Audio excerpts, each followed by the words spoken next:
Siguiendo con el aparato respiratorio, vamos a hablar ahora de la parte de los órganos encargados de la hematosis, que son los pulmones. Habíamos visto hasta ahora que las vías aéreas comenzaban en fosas nasales, pasaba el aire por faringe, laringe, tráquea, bronquios. Los bronquios se habían dividido de varias maneras, ¿no es cierto? Bronquios de tipo primarios o bronquios derecho-izquierdo, bronquios fuentes, bronquios secundarios globales, terciarios o segmentarios, ¿sí? Y eso después hace una división de tipo dicotómica, o sea, significa de dos en dos. Las más alejadas de las divisiones terminaban en el saco alveolar, los alvéolos quedan constituyendo entonces la unidad fisiológica, histológica que van a ver en esa parte. Anatómicamente, cada uno de los pulmones se define como un órgano de tipo esponjoso en forma de semicono, ¿sí? Es decir, que si tomamos un cono completo, lo cortamos en forma sagital y lo separamos, me queda una cara plana de la parte interna, que es la cara interna o mediastínica de cada pulmón, la cara convexa, que es la cara externa, también llamada cara costal, una base inferior, algunos la llaman cara diafragmática, y un vértice superior. En esta vista anterior de ambos pulmones, vemos que tanto el pulmón derecho como el izquierdo presentan una serie de marcas, que son las llamadas impresiones costales, ¿sí? Se ven específicamente su cara externa o costal, justamente. La más marcada de todas, y está destacada, es la marca de la primera costilla. Eso determina que por encima de esta marca, de esta impresión, el segmento que se encuentra del pulmón por encima de esa impresión es el vértice pulmonar, y que por estar por encima de la primera costilla corresponde al cuello. O sea que tenemos un segmento cervical del pulmón, el resto es torácico. Vemos también que tiene el izquierdo, desde el borde posterior, cruzado toda la cara externa de forma oblicua hacia abajo, adelante y luego hacia adentro, todo un surco bien marcado llamado cisura mayor, que esto hace que se divida a este pulmón en dos lóbulos, el superior y el inferior, tomando de referencia la cisura. Y destaco lo que hemos hablado con respecto a los bronquios. El lóbulo superior izquierdo tiene una porción superior llamada culmen, ahí está escrito, y una porción inferior llamado língula. En el caso pulmón derecho, que era más grande que el izquierdo por la presencia del corazón, ¿no es cierto?, orientado hacia la izquierda, vamos a ver que también la cisura principal, que es la mayor, idéntica prácticamente a la del pulmón izquierdo, y de su parte media aproximadamente se dispone horizontalmente la cisura menor. Esto determina que el pulmón derecho se divide en tres lóbulos, un lóbulo superior, un lóbulo medio y un lóbulo inferior. En esta imagen podemos decir que la base, que es inferior, va a descansar, por intermedio de la pleura, ya vamos a ver, sobre el músculo diafragma. Y es necesario recordar que, como el diafragma es la pared superior de lo que es la cavidad abdominal, el pulmón derecho, por intermedio del diafragma, descansa sobre la cara superior del hígado, mientras que la base o cara diafragmática del pulmón izquierdo, por intermedio del diafragma, se relaciona con estómago y vaso. Si vemos, entonces, ahora para la parte del vértice, esto es una vista superior del vértice pulmonar derecho, el izquierdo básicamente es idéntico, ahí está señalado en el centro, el vértice. Este vértice se encuentra cubierto, como todo el pulmón, ¿no es cierto?, por lo que es la pleura, tal es así que van a encontrarse muchas veces con el sinónimo de cúpula pleural por vértice, y que, como la pleura es un tipo de tejido, ¿no es cierto?, conectivo, está unido al cuerpo de la primera vértebra torácica por un ligamento llamado ligamento vértebro-pleural, y también está unido a esta que es la primera costilla, por el ligamento costo-pleural. Destacamos esto debido a que entre el vértice pulmonar por delante, por dentro tenemos el ligamento vértebro-pleural y el cuerpo de la primera vértebra torácica, y por detrás el cuello de la primera costilla y por fuera el ligamento costo-pleural, queda una depresión. La depresión lleva el nombre de fosita suprarretropleural. Esa fosita está ocupada por un ganglio nervioso de tipo simpático, conocido habitualmente con el nombre de ganglio estrellado, que también lo van a encontrar con el nombre de cervical inferior, cuando no está formado el estrellado, porque este estrellado se forma entre el cervical inferior y el primer torácico fusionado, y también se lo puede llamar ganglio simpático cérvico-torácico. Es parte de la cadena simpática, y es una relación importante del vértice pulmonar como relación posterior. Una aclaración, como es parte del sistema simpático cervical y toda la cabeza está relacionada con el simpático cervical, hay una enfermedad, que es el cáncer, pero una entidad que afecta habitualmente, afecta específicamente el vértice pulmonar, que se llama tumor de Pancoast, que cuando empieza a crecer puede irritar el ganglio, generando una descarga simpática de ese lado y que se manifiesta por una dilatación de la pupila del ojo afectado, con los párpados más separados entre sí, con una pseudoexoftalmía, o sea, como que parece que el ojo se sale. ¿Sí? Eso, comparado con el otro ojo que queda básicamente normal, llama la atención de entrada, y eso puede ser un índice de un tumor de vértice, que inclusive cuando el tumor ha crecido demasiado como para destruir a este ganglio estrellado, deja de haber descarga simpática y por ende prevalece el parasimpático del motor ocular común. Por tanto, la pupila queda pequeña, haciendo la miosis, y el ojo ligeramente cerrado, con los párpados básicamente, con una pseudoenoftalmía, como que estuviera más hundido. Son dos partes que van a ver como los signos de Claude Bernard Horner y Porphyre Dupetit en semiología. Ya lo van a ver. Pero es para destacar. Una relación importante, importantísima del vértice pulmonar, es que por detrás se relaciona con el ganglio estrellado. Ahora, delante del vértice va a estar cruzado por los vasos subclavios, principalmente la arteria, es la vena en rojo, que lo separa justamente de la vena. Hacia adentro vamos a tener tráquea, esófago y el nervio recurrente, que acá, como es el derecho, están haciendo luego de que el vago pase delante de la subclavia, ¿sí? Y hacia afuera, el vértice pulmonar va a tener relación con la llegada de los músculos escalenos, que son músculos de cuello, pero que donde el escaleno anterior y medio van a ir a la primera costilla y el posterior a la segunda. Estas serían entonces las relaciones del vértice. Relaciones de la cara externa. Acá hay un corte frontal que muestra cómo las costillas acá, cortadas con el contenido de posición costal, cubiertas por dentro, lo hacen por una membrana fibrosa densa propia del tórax que lleva el nombre de fascia endotorácica. El pulmón, en cambio, ¿sí?, no está en contacto con las costillas, pese a llamarse cara costal. ¿Por qué? Porque este pulmón se encuentra en relación con la pleura. La pleura es como toda cerosa, es una membrana de forma de bolsa cerrada, con una cavidad virtual y líquido ceroso, que consta de dos hojas.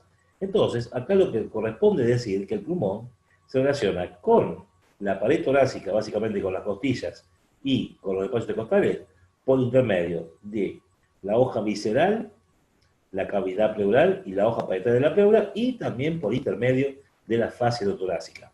Es fundamental esto porque cuando se producen los movimientos respiratorios en que aumentan los diámetros torácicos, las costillas obviamente van a arrastrar a la fascia torácica que la adherida, y esta a su vez arrastra a la hoja parietal de la pleura.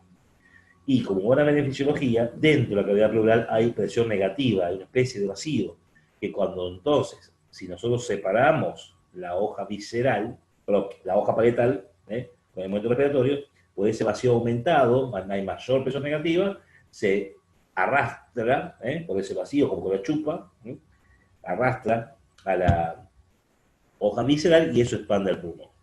O sea que si bien la relación es simple, es importantísima por la parte fisiológica. ¿Qué vamos a ver de la cara interna? Bueno, acá con la cara interna quiero hacer hincapié en algo, presten atención, porque preparándose para un examen final no es lo mismo que te pregunten cómo es la configuración externa de la cara interna, es decir, qué es lo que encontrás como accidente para describir, o cuáles son las relaciones de la cara interna.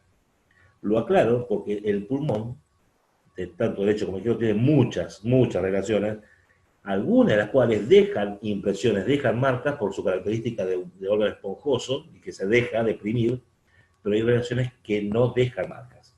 O sea, si nosotros hablamos solamente de la configuración externa de esta cara interna, hablamos de las impresiones, o sea, de los accidentes que hay no de las relaciones. A las relaciones hay que agregarle las que forman los accidentes más otras. ¿Sí? Se lo desarrollo de esta manera. La cara interna del pulmón derecho, por ejemplo, el primer esquema. Visto desde adentro, se ve que un poco por detrás del centro de esta cara interna aparece una depresión en forma de raqueta de tenis, dicen los clásicos, es el ilio del pulmón. En el ilio vemos los elementos del pedículo, bronquio, arteria pulmonar, venas pulmonares, están los nervios y también hay ganglios linfáticos. Así, acá sí aparecen ganglios linfáticos. Fuera del pulmón, en el pedículo, hay vasos, acá hay ganglios. Se llaman ganglios linfáticos iliares o pediculares. Tomando en cuenta entonces cómo está el ilio por delante, hacia abajo vamos a ver una impresión llamada cardíaca que va a estar dada por la aurícula derecha. ¿Sí? Porque también de pericardio. Junto con esta impresión cardíaca, hacia abajo se puede observar, aunque está muy poco marcado, la impresión que deja la vena cava inferior. Por arriba va a haber la impresión de la vena cava superior y del tronco venoso brachiocefálico derecho, que era el vertical. Por encima, detrás de la impresión del tronco venoso brachiocefálico, tenemos la impresión del tronco arterial brachiocefálico. Y contorneando por encima al ilio, tenemos la impresión del callado de la vena ácido mayor. Y por detrás del ilio tenemos la impresión de la vena ácido mayor en su ascenso. Ya voy a volver a las relaciones. Sigo con la configuración interna del pulmón izquierdo. En el caso del pulmón izquierdo vamos a ver que tenemos, aparte del ilio, que es de forma triangular, ¿sí? De base superior y inferior, con sus elementos. Debajo y delante vamos a tener lo que es la fosa cardíaca, donde la fosa cardíaca está representada obviamente por el corazón y principalmente por el ventrículo izquierdo.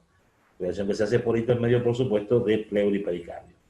Cerca del vértice no está esquematizado, pero lo van a leer, están las impresiones que dejan las arterias carótida primitiva izquierda y subclave izquierda. Bien por encima del ilio, la impresión de la porción horizontal del callado aórtico, y detrás de este ilio, la impresión bien ancha de la aorta torácica descendente. Si vamos a relaciones, entonces hay que tener en cuenta que hay elementos que son simétricos y otros que no, dentro del mediastino. Entonces vamos a evaluar. Si yo tengo que hablar de relaciones de la cara interna del pulmón derecho por delante del ilio, tengo por supuesto relación con el corazón y pericardio. Grandes vasos como son vena cava inferior, vena cava superior, tronco venoso brachiocefálico derecho. Delante de los grandes vasos y el pericardio, timo o subvestigio adiposo, más los vasos y cadena linfática mamaria interna derecha.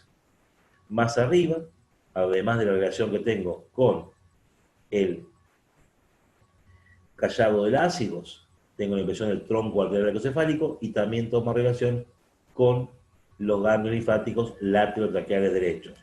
Y hay que sumar que acá, en relación con el pedículo de delante y detrás, con los nervios frénico por delante y neumogástrico vago por detrás. ¿Sí? Van a encontrarse en el texto que también se toma como relación cara lateral derecha y borde derecho de tráquea y esófago respectivamente. Y detrás del ilio, vamos a ver que se relaciona con la vena ácido mayor y detrás de esta con la cadena simpática torácica derecha. ¿Qué relaciones voy a tener del pulmón izquierdo? La cara interna se relaciona hacia abajo y adelante con el corazón y pericardio, frénico izquierdo. Por encima de este aparece la relación con timos subvestígios más vasos y ganglios linfáticos mamarios internos izquierdos. Por encima tenemos el callado aórtico y más arriba tenemos, como dijimos, las relaciones con la arteria carótida primitiva izquierda, en la subclave izquierda. Vamos a tener también que sumar el vago izquierdo, el nervio recurrente izquierdo, los ganglios linfáticos laterotraqueales izquierdos. Y en la parte posterior, detrás tenemos bien marcado lo que es la relación con la porción de la aorta torácica descendente, y por intermedio de esto vamos a ver que se va a relacionar con la cadena simpática torácica izquierda, venas del sistema ácido menor y el conducto torácico. Bien, pasamos entonces a las pleuras. Como dijimos hace un momento, es una bolsa serosa, cerrada, con presión negativa en su interior, que es la presión de la cavidad pleural. Como toda serosa tiene una hoja visceral, una hoja parietal. La hoja visceral, vemos que se adhiere a toda la superficie del pulmón, inclusive se introducen en la profundidad y tapizan perfectamente hasta el fondo en las fisuras pulmonares. A nivel del contorno del ilio es donde la hoja visceral se hace parietal formando una línea de reflexión y esta, vamos a ver que da origen a la hoja parietal. La parietal, por ende, tapiza la cara interna, de ahí el nombre de pleura parietal mediastínica, tapiza también la parte costal, porque se adhiere a la fascia torácica de la costilla como pleura costal, y se adhiere al diafragma con el nombre de pleura diafragmática. El detalle de la hoja parietal es que es más extensa siempre que la hoja visceral. Por ende, se aleja del pulmón, cosa que la visceral no puede hacer, y vemos que entre las distintas 3 hojas que tenemos se forman pequeños bolsillos llamados fondos de saco o senos.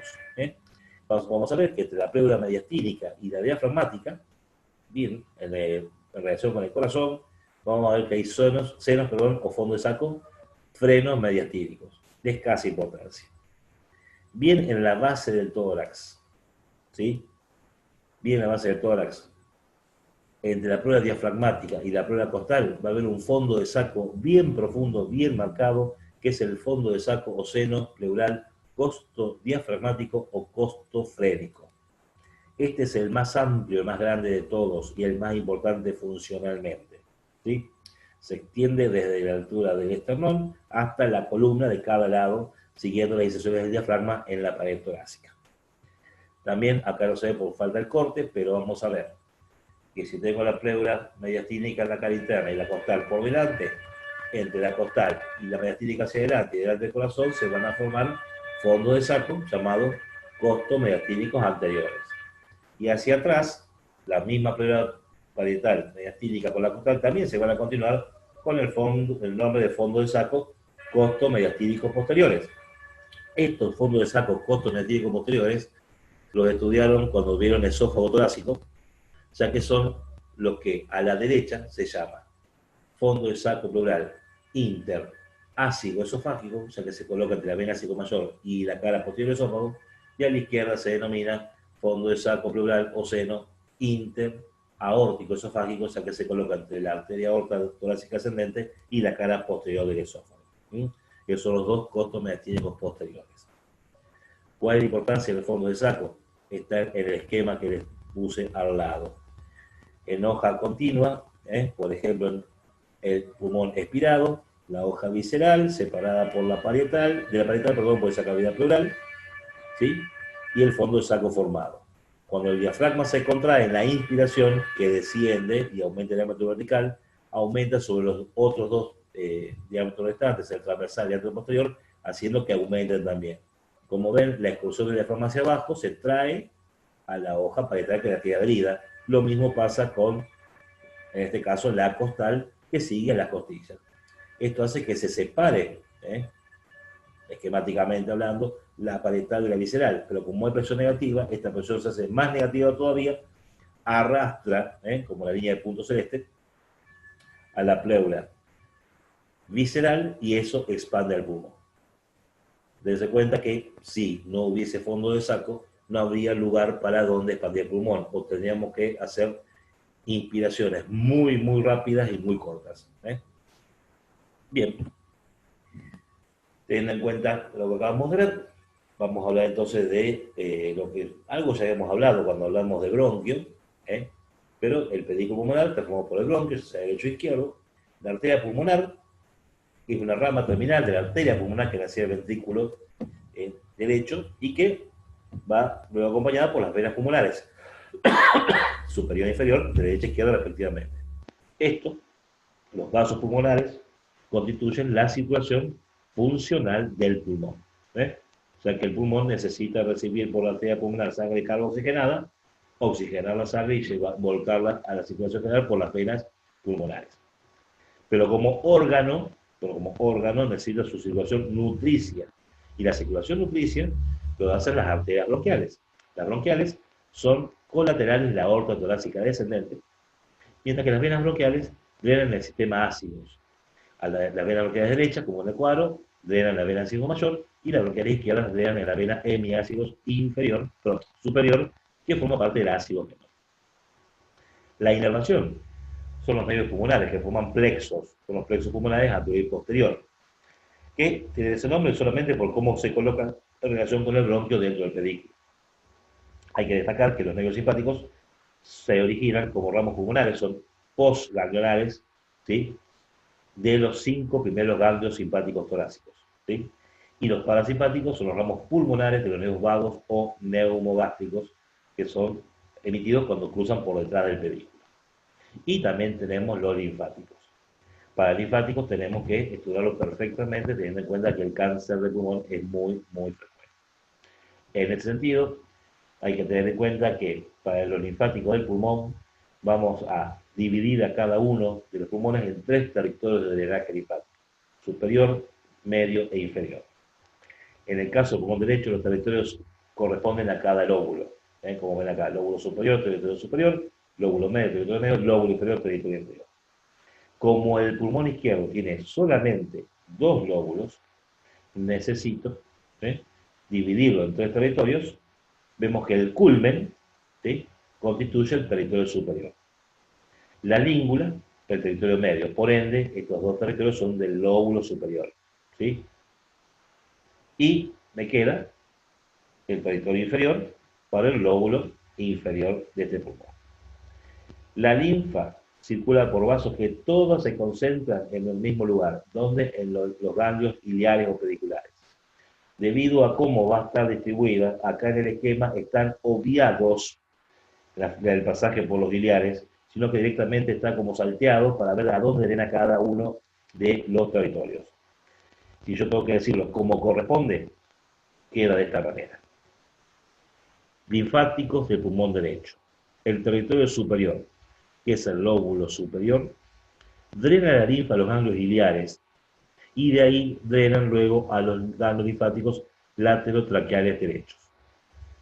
El territorio medio, que es el lóbulo medio, drena la linfa a los ganglios iliares. De ahí drenan en parte los laterotraqueales derechos y otros los ganglios linfáticos intertraqueobronquiales. El territorio inferior, que es el lóbulo inferior, drena a los iliares.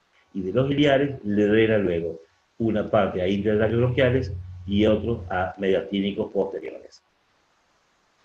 De la misma manera, digo linfáticos del pulmón izquierdo. El territorio superior, que es el culmen, drena a los iliares y de ahí a los laterotraqueales izquierdos. El territorio medio, que es la língula, drena a los ganglios iliares y de ahí en parte a laterotraqueales izquierdos y en parte a intertraqueobronquiales. Y el territorio inferior, que es el lóbulo inferior, drena a los iliares y de los iliares a intertraqueobronquiales y mediastínicos posteriores.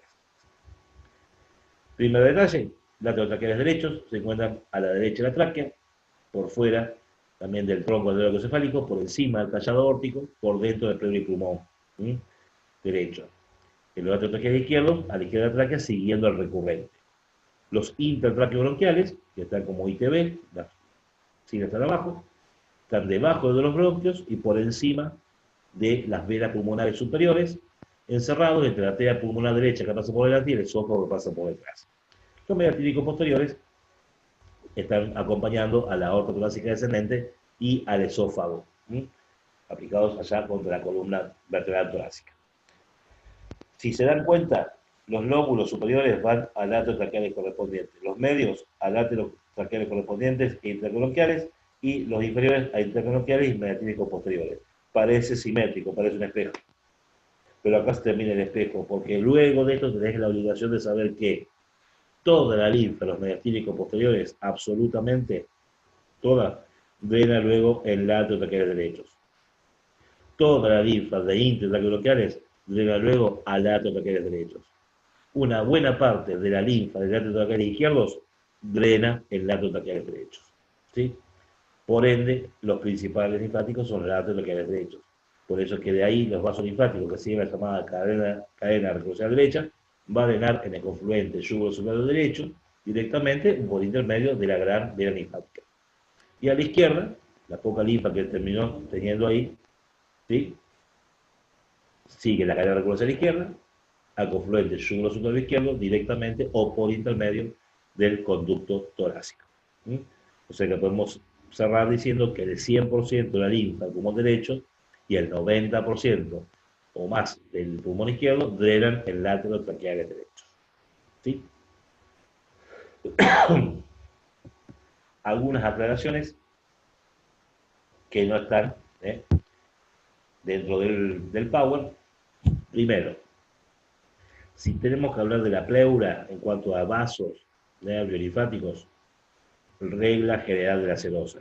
La hoja visceral comparte todo con el pulmón, que significa que lo irrigan los vasos bronquiales, la linfa y la inervación lo comparte con el pulmón. ¿Sí? O sea, plexos pulmonares para la parte de inervación y los linfáticos según el territorio. La pleura parietal tiene relación con la pared, por ende, la pleura costal está irrigada por arterias intercostales, venas intercostales, inervada sensitivamente por nervios intercostales y drena a los ganglios linfáticos intercostales, que luego drenan a al conducto torácico. La pleura mediastínica está irrigada por vasos mediastínicos, las arterias mediastínicas son ramas pequeñas de la arteria aorta torácica ascendente, más ramas que le deja la arteria diafragmática superior de la mamá interna. ¿Sí? El drenaje venoso es satélite.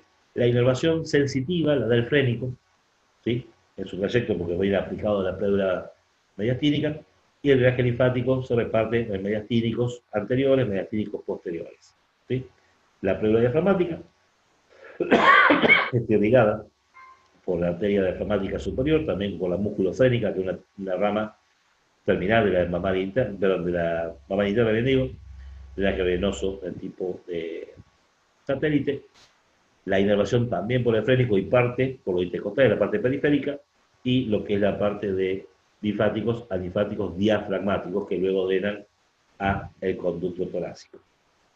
Y termino diciendo que una vez que ustedes estudiaron la división bronquial, la superficie del pulmón con lóbulo y todo eso, cada bronquio segmentario tiene toda una familia de bronquios con una parte de alvéolos y ramas de la arteria pulmonar, haciendo que cada una de esas porciones equivalen a un pulmón en miniatura, porque también pueden hacer la hematosis y cumplir la función del pulmón.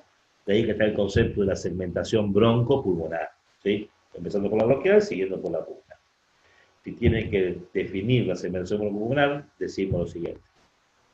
Un segmento broncopulmonar es la porción del parénquima pulmonar que tiene la forma de una pirámide triangular de base en la periferia y vértice orientada hacia el ilio, que está ventilado por un bronquio terciario segmentario, irrigado por una rama de la arteria pulmonar y que es la unidad anatómica, fisiológica o funcional, clínica o patológica y quirúrgica del pulmón.